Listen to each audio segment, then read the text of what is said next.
안녕하십니까, 조이쌤의 공부톡톡입니다. 좋아요와 구독 땡큐.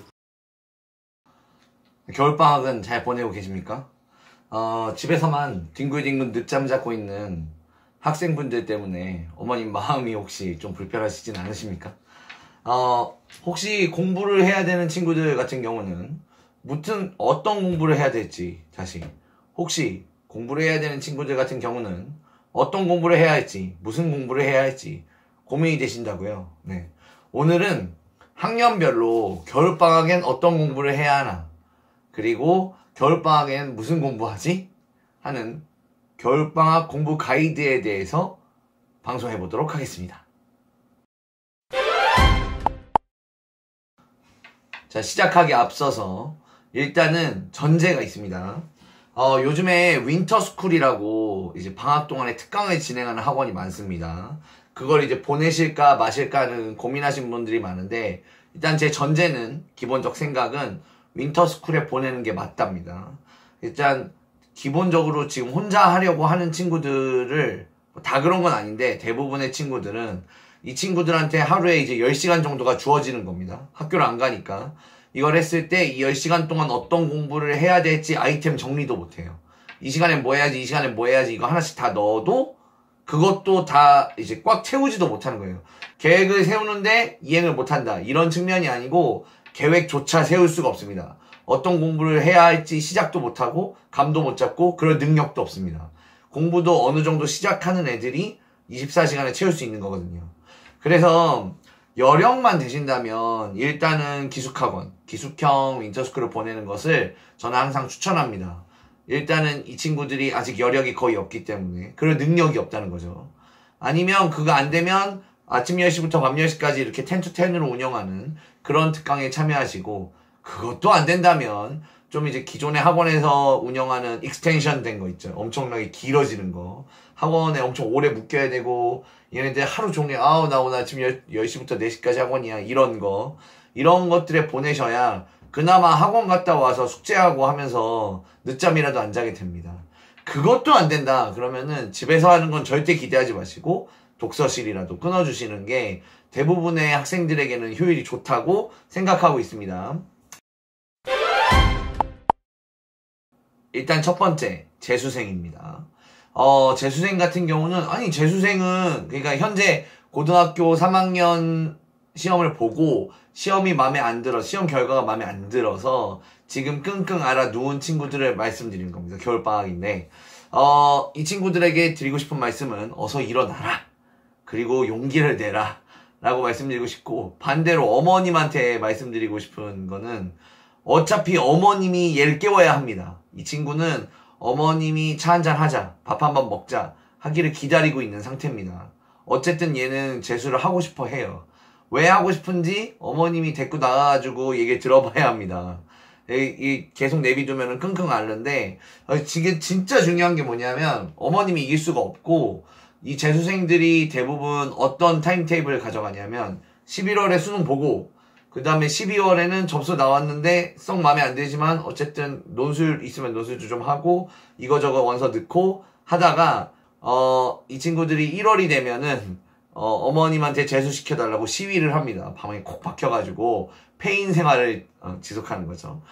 근데 이게 어머님이 질 수밖에 없어요. 왜냐하면은 구정, 설날이 되면 얘를 데리고 친척집에 가야 되는데, 친척집에 가면 너도 나도 다 물어볼 거 아닙니까? 걔 어느 학교 갔냐고. 그러니까 그 전에 얘를 재수시킬 건지 말지 어머님이 먼저 손을 내미셔야 합니다. 그리고 두 번째는 이런 테이블로 해서 이제 2월에 구정에 설날에 친척집 갔다 와가지고 그래 힘내라 하고 용돈 받고, 이 친구가 지금 민증도 나온 상태, 돈도 많은 상태, 그러면서 2월 3월 구간에 자기 친구들이랑 세상 안녕 하면서 술 마시러 다닙니다. 나 이제 세상에서 안녕이야, 10개월 동안 안 보일 거야, 막 이런 짓을 하고 있어요. 얘네들이 3월에 학원 등록해가지고 들어가서 모의고사 봅니다. 모의고사 보면 고3 3월 모의고사와 재수생 3월 모의고사가 점수가 비슷합니다.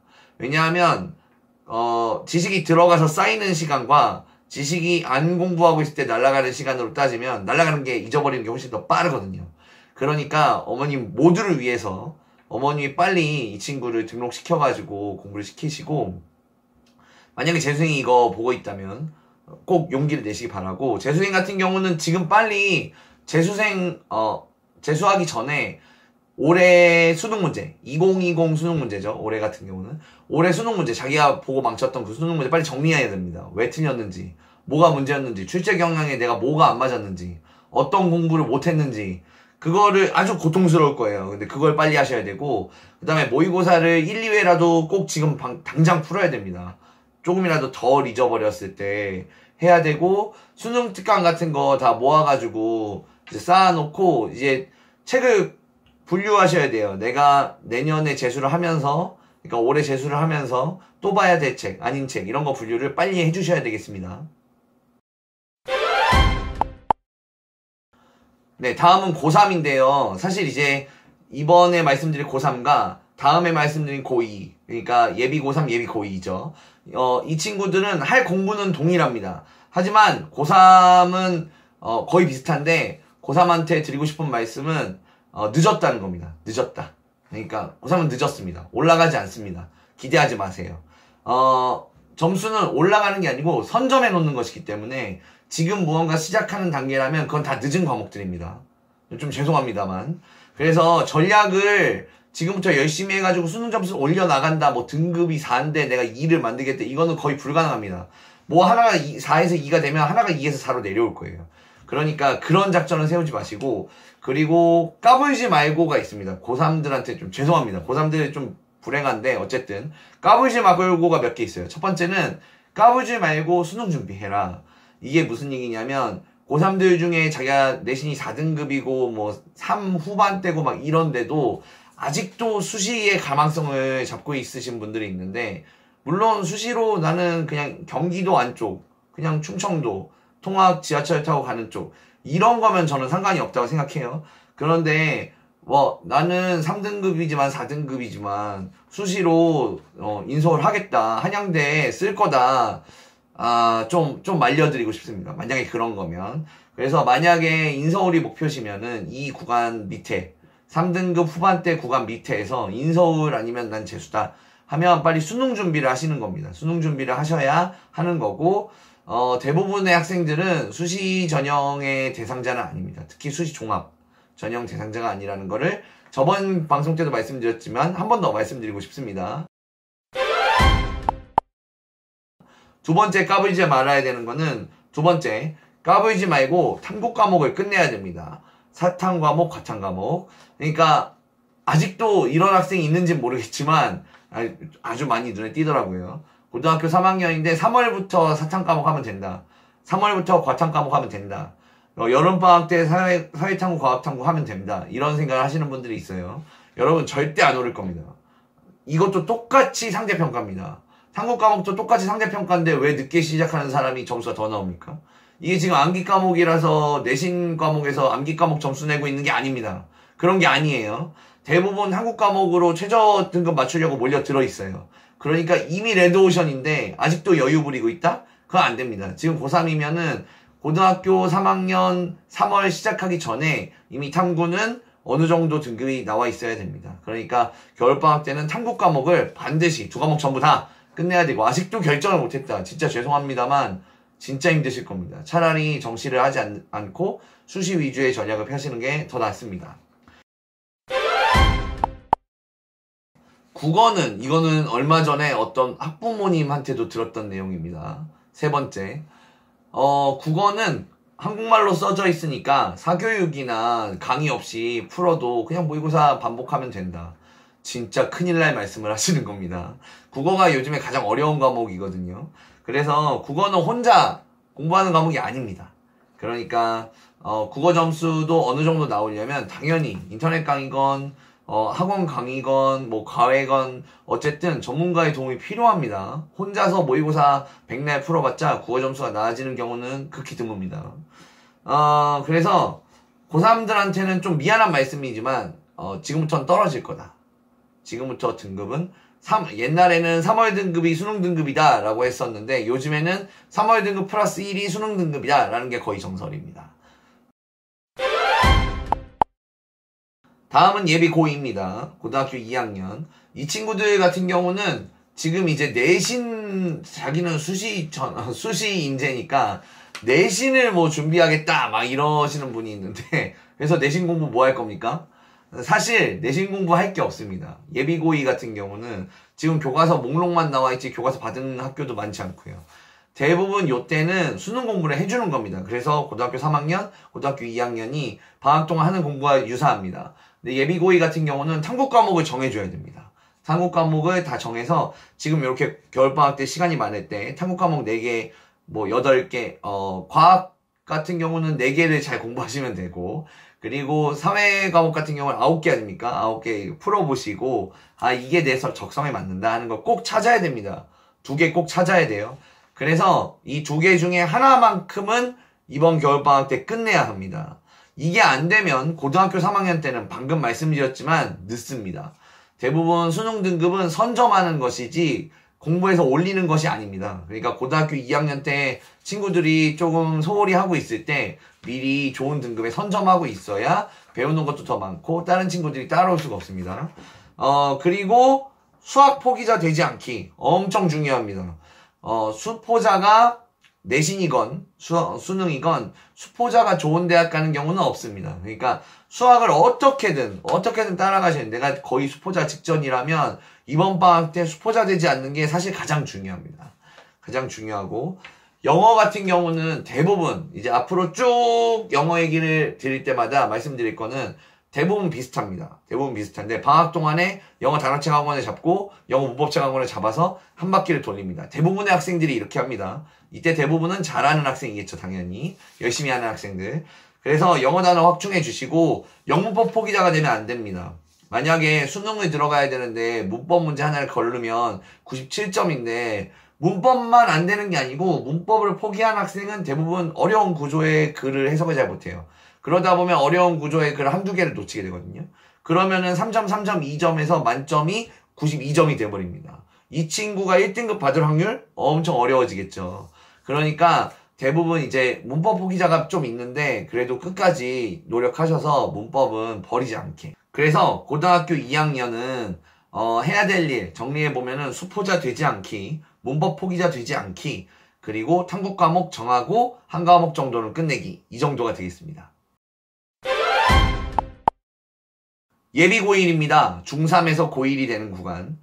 그러니까 중3인데 지금 고등학교 정해져가지고 겨울방학 길게 보내시는 분들이 있습니다. 이분들이 아마 인생에서 가장 나태한 시기를 보내고 계실 거예요. 왜냐하면 대부분의 중학교 3학년은 기말고사, 2학기 기말고사를 11월 말에 봤거든요. 11월 말부터 쭉 학교에서 공부를 안 했어요. 12월, 1월, 2월 이렇게 3개월을 통으로 쉽니다. 통으로. 대학교 학생들보다 방학이 더 긴 거예요. 노는 기간이 더 길죠. 뭐 본인들은 놀지 않았다고 학원 다닌다고 하겠지만 전국에 학원 안 다니는 사람이 어디 있습니까? 네가 다니는 학원 남들도 다 다닙니다. 그러니까 이 친구들이 지금 인생에서 가장 느슨하게 놀고 있다 이렇게 생각하시면 되는데 여러분 이게 좋아하시면 안 됩니다. 지금 특목고 학생들이 어떤 상황이냐면 소집일날 갔다 와가지고 대부분 숙제를 하고 있어요.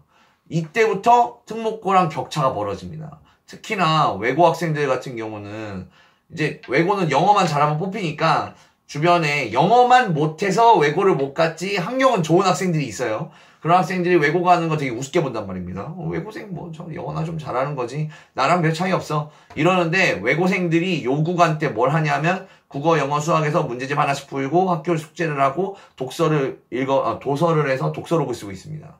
여기부터 공부의 격차가 벌어지기 시작합니다. 확 벌어져요.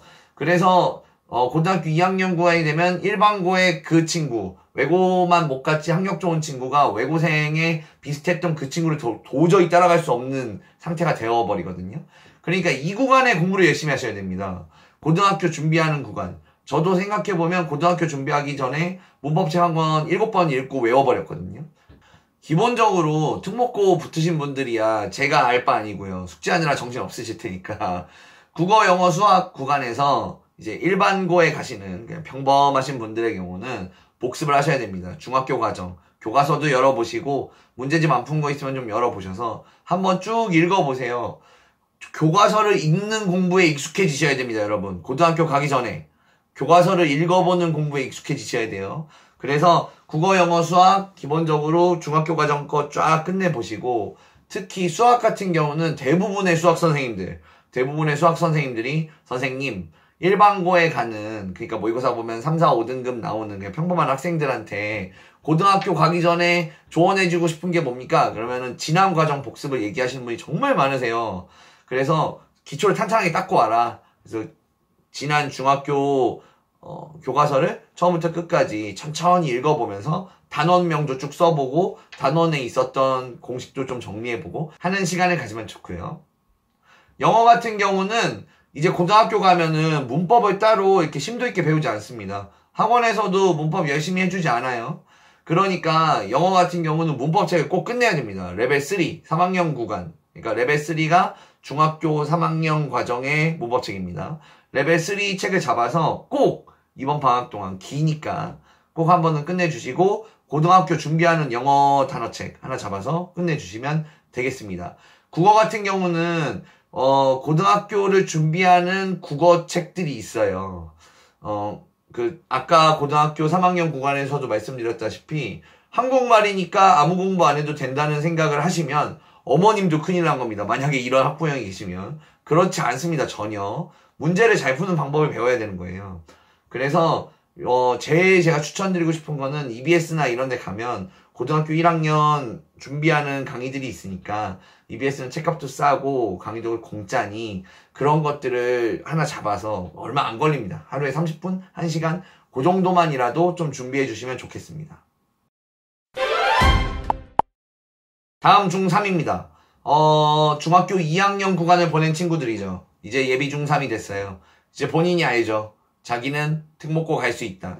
자사고 갈 수 있다. 외고 준비할 거다. 대부분 나와 있습니다. 특히 과거 영재고 같은 경우는 이제 전반기에 대부분 입시를 치르기 때문에 고등학교 입시를 그래서 대부분 나와 있습니다. 분리돼야 됩니다. 과거 영재고나 특목고는 지금 학원에서 시킨 거 하느라 정신이 없을 거예요.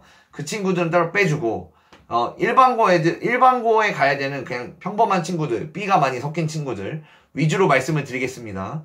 근데 그 전에 외고 친구들, 외고 지원할 친구들은 이번 방학 때 꼭 제2외국어 많이 끝내놓으시면 좋습니다. 잘하시면 괜찮고. 그러니까 중국어가 됐든 일어가 됐든 프랑스어가 됐든 독어가 됐든 러시아어가 됐든 본인의 제2외국어 중에 하나가 생겨야 되잖아요. 외고를 가야 되니까 그거 가가지고 가나다라 하고 있으면 안 됩니다. 외고 가서. 그러니까 중학교 구간에 이걸 끝내야 되는데 중학교 3학년 때 입시 치르느라 시간이 없으실 거 아니에요. 그러니까 지금 중학교 2학년, 3학년 올라가는 요 구간에 제2외국어를 많이 끝내놓으셔야 좋다. 라는 말씀을 꼭 드리고 싶고 그 다음에 일반고, B가 많이 섞이신 분들은 이분들은 동일합니다. 동일하게 2학년 수학 과정, 2학년 국어 과정 교과서 많이 읽어보시고 복습하시고 영어 같은 경우는 레벨 2를 하셨으면 좋겠어요. 자꾸 지금 어떤 상황이냐 본인이 영어가 B라는 겁니다. 다른 과목도 B가 좀 있어요. B라는 게 어느 정도냐면 대부분 중학교 같은 경우는 20% 전후로 A를 줍니다. 그러니까 본인이 상위 20%가 아닌 거예요. B가 있다는 건. 그러면 이 친구들 같은 경우는 굳이 레벨 3를 할 필요는 없습니다. 문법책 가지고 레벨 3 문법책 펴놓고 3학년 과정이랍시고 예습하시는데 레벨 2나 레벨 3나 컨텐츠는 비슷합니다. 레벨 3가 좀 더 어렵고 깊은 거죠. 그러니까 레벨 2를 한 번 더 열심히 해주시는 게 훨씬 더 득이 되실 겁니다. 2학년 중에 평범하게 일반고 가실 친구들 그리고 단어책도 중학교 과정 중간 정도 과정도 괜찮습니다. 그래서 단어책 한 권 잡아서 해주시면 좋겠습니다. 다음 예비 중2입니다. 예비 중2 같은 경우는 일단은 마인드 세팅 어머님도 필요하시고 아이도 필요하십니다. 그래서 마인드 세팅이 제일 중요한데 정말 힘들 거다. 조금 나쁜 말로 말하면 너네들 뒤졌다. 이런 마음이 꼭 필요합니다. 왜냐하면 이 친구들이 내신을 처음 겪어봐요. 중학교 1학년에 내신을 안 해봤단 말이죠. 전 과목을 시험 본다는 게 뭔지를 모릅니다. 아예 몰라요. 그냥 여태까지 수학학원에서 레벨업 테스트, 영어학원에서 레벨업 테스트 조금 공부했다. 이런 정도가 아닌 거죠. 전 과목인데. 그리고 그 모든 게 기록되고 학교 선생님들은 틀리게 하기 위해서 문제를 내거든요. 그러니까 지금 이 친구들에게 제일 필요한 건 마인드 세팅입니다. 좀 전투하는 마인드 공부를 시킬 마인드를 많이 만들어 주셔야 되고,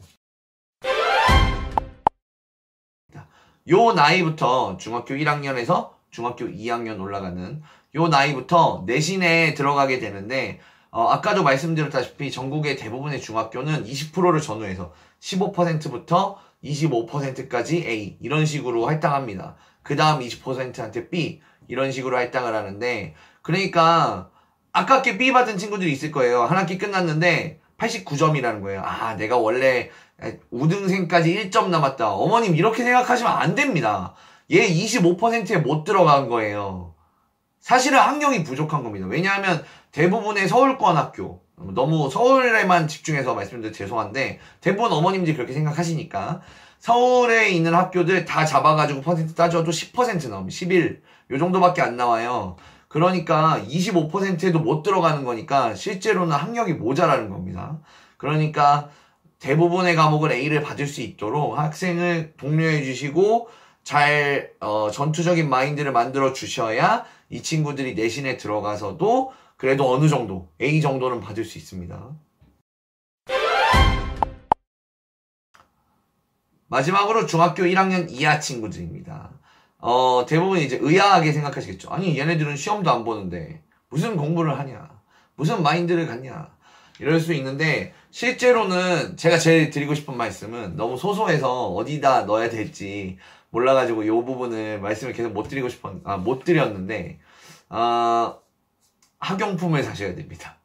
대부분 이제 중학교 1학년 혹은 초6, 초5 이때부터 좀 공부를 할 만한 학원 같은 그런 곳에 보내시죠. 만약에 그냥 일반적인 어학원이나 그냥 여태까지는 재밌게 노는 학원이었어도 초등학교 5, 6학년이나 중학교 1학년쯤 되면 뭔가 공부를 시키기 시작한단 말이에요. 근데 얘네들이 필통이 없는 남자애들이 있습니다. 이 친구들한테 자 이제 채점하게 빨간 펜 드세요 하는데 빨간 펜이 없습니다. 빨간 펜이 없는 애가 필기를 뭘로 했을까요? 요거 적어 놓으세요 하는 필기 연필로 하고 볼펜으로 했을 거예요. 시꺼먼 걸로. 안 한 애들도 있고.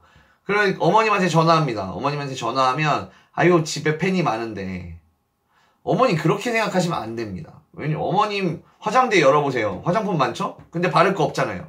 어머님 옷장 열어보세요. 옷 많죠? 근데 입을 거 없죠. 얘도 직접 자기 손으로 고를 수 있게 해줘야 됩니다. 학용품을 자기한테 맞는 게 있는 거예요. 자, 제가 어머님들한테 수시정시 말씀드리면서 수시인재냐 정시인재냐 판단할 때 학생들이 프린트 관리가 잘 안 된다. 프린트를 달라고 하면은 프린트 가방에서 막 꼬깃꼬깃 막 이거 꺼내가지고 관리 잘 안 된 거 펴가지고 하는 애가 무슨 수시인재냐 이렇게 말씀드리는데, 이 친구가 왜 이렇게 됐는지 쭉 타고 올라가 보잖아요. 그럼 얘 파일이 없어요. 그 시험지를 넣을 파일이 없다고요. 여기서 또 어머님이 이런 말씀을 하시면 안 되는 거예요. 집에 파일 많은데 아니라는 거죠. 파일이 실제 가보면 종류별로 한 장을 넣을 건지 20장까지 넣을 건지 클리어 파일을 쓸 건지 네모난 플라스틱에 넣을 건지 용도에 따라 다 다릅니다.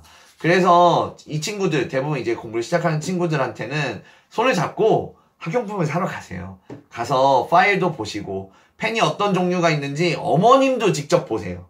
펜이 얼마나 달라졌고 얼마나 비싸졌는지, 얘네 용돈으로 살 수 있는지 없는지, 색깔펜 보시고 왜 아이들이 중성펜을 쓰고 싶어 하는지, 유성펜을 쓰고 싶어 하는지, 수성펜을 쓰고 싶어 하는지 그것도 보시고, 이 친구가 지금은 잘 모르고 그냥 자기 손에 이쁜 거 골라도 고르게 해주세요. 나중에 불편했을 때 그때 그걸 골라야 되는데 하는 생각이 들려면 뭐가 있는지 알아야 됩니다. 시작은 여기에요. 그리고 형광펜도 이 친구 대부분 없는 친구들이 많아요. 특히 남학생들. 형광펜을 무슨 색을 써야 되는지, 왜 여학생들 필통에는 형광펜이 저렇게 많은지 그걸 이해를 못하는 거죠. 색연필, 나는 형광펜 번지는 게 있으니까 색연필 쓸 거야 하는 친구들은 색연필을 쓰죠.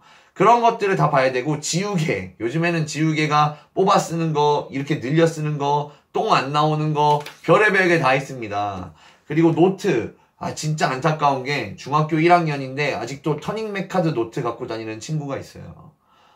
집에 많다 이거예요. 집에 터닝맥카드 노트 10개 있으니까 그거 있으니까 안 사준다? 이거 노트 하고 싶겠습니까? 터닝맥카드라고 써있는데 이거 들고 중학교에 가고 싶을까요? 어머니 이건 새로 사줘야 되는 겁니다. 터닝맥카드 노트를 10개, 3개 잘못한 거예요. 그때. 그래서 그런 것들, 노트도 요즘에 이제 넘겨서 쓰는 걸 좋아하는지 뜯어서 쓰는 걸 좋아하는지 되게 다양합니다. 그리고 포스트잇. 포스트잇 얘기하면 대부분 없어요. 근데 포스트잇을 또 사이즈가 되게 다양하니까 어떤 사이즈를 본인이 선호하는지, 야, 이렇게 다양한 사이즈가 있구나 하는 걸 어머님도 보셔야 되지만 학생도 알아야 됩니다. 그래야 본인이 필요할 때 그걸 산다고 하죠. 그게 있는지 모르니까 그게 필요한지를 모르는 거예요. 그래서 대부분의 요 초등학교 고학년부터 중학교 1학년 구간에서 학생들에게는 꼭 말씀드리고 싶습니다. 어머님이 방학 때 시간 많을 때 학생 데리고 한번 쇼핑 한번 해줘라. 네. 네, 펜도 사주고 노트도 사주고 파일도 사주고 네. 그렇게 해주시면 좋겠습니다.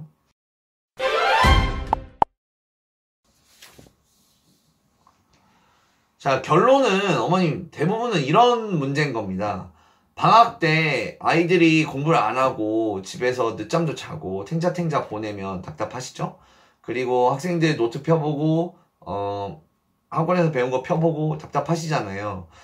대부분은 공부를 하고 싶은 의도나 목적이 없다기보다는 공부를 할 수 있는 기능이 안 되어 있습니다. 여건이 안 돼 있고 그거를 어머님이 많이 채워주시고 어머님도 같이 공부하셔서 이 친구들한테 지금 뭐가 필요한지 어머님도 더 적극적으로 하셔야 됩니다. 공부는 학생의 것이다. 학생이 알아서 하는 거고 난 그냥 서포트하는 거다. 라고 생각하는 어머님들은 진짜 큰일 날 소리 하시는 겁니다. 요즘에는 대부분 어머님들이 적극적으로 많이 도와주세요. 그러니까 어머님들이 적극적으로 도와주시는 학생들이 당연히 성적이 좋고 그 효율이 좋을 수밖에 없습니다. 이번 겨울방학 잘 보내시기 바라고요. 지금까지 조이쌤의 공부 톡톡이었습니다. 좋아요와 구독 땡큐.